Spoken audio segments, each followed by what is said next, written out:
what usually happens to a fake reality to what happens to reality TV shows when they go into summer reruns? The ratings usually sink. That's also true for a fake for a failed reality TV show host when the audience gets tired of seeing him repeat the same old bullshit. Before the 2018 election, the fake President Trump screamed about a caravan of menacing immigrants approaching the border.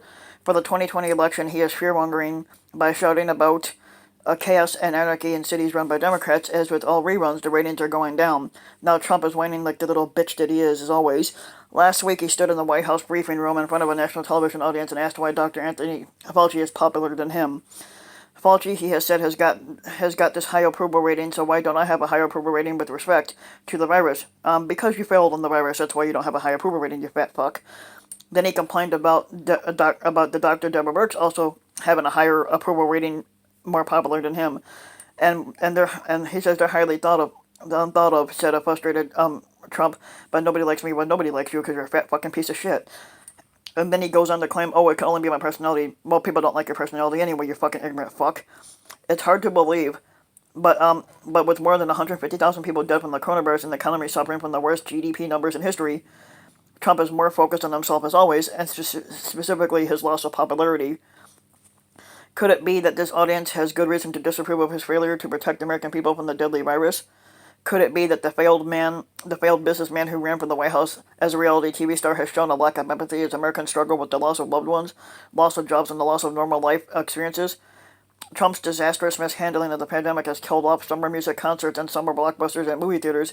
He has killed off overseas vacation travel right now. His fumbling has twisted the baseball season, as well as basketball and hockey seasons, into pale versions of themselves with no fans allowed but to watch live action. No wonder people are tired of this bullshit. What some critics never seem to get about Trump is that he is more a pop culture phenomenon than a politician.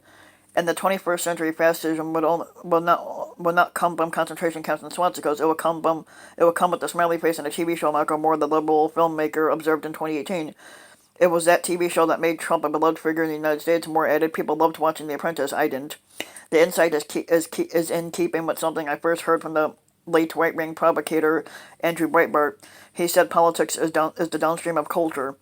But if pop culture celebrity is winning its hand, it is also a fact that Americans do not like reruns. And in every episode of the Trump Show, the script uses the same shtick to hold the audience. Trump's favorite shtick is making himself the hero. Hey, a long conservative America will take your pick. Remember when Trump promoted himself as the only man willing to imply the first black president was a fake because he was not born in the U.S.? It wasn't true, but in the Trump Show, only ratings mattered. Remember when he came down the golden escalator in Trump Tower to announce his run for the White House, and it was to protect the nation from a criminal, rapist Mexican threatening the American way of life? It wasn't true, but it got ratings. Remember the call to lock her up because Hillary Clinton's email server was somehow a threat to national security again? Again, not true, but it got some votes. At some point, this act gets really fucking tired. In 2017, a column in the New York Times predicted that Trump's celebrity act might eventually wear thin for voters, which it's starting to show that now. Trump's eventual downfall may be less like Richard Nixon's than Paris Hilton's, wrote Tim Wu, a Columbia Law School professor. To live by attention is to die by it as well, and he may end up less a victim of political defeat than of the waning interest, the final fate of every act.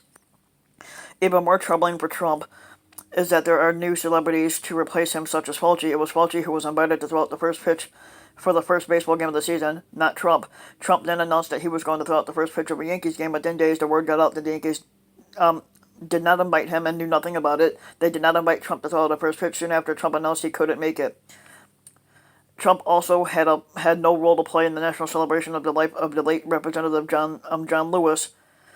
Trump declined to even go to the Capitol where the civil rights hero's body lay, and staked in the rotunda, first for an African American. When Lewis's funeral was held in Atlanta, 3 former presidents attended, which included George W. Bush, made the trip with passion about Lewis and the need for racial healing. There was no role for Trump. Voters are concluding it is time to roll call credits on the Trump Show. So if you liked the video, give the video a like and subscribe to my channel, Ran Van Wyk, and also hit the notification bell so that you'll be notified when a new video comes out, and thanks for listening.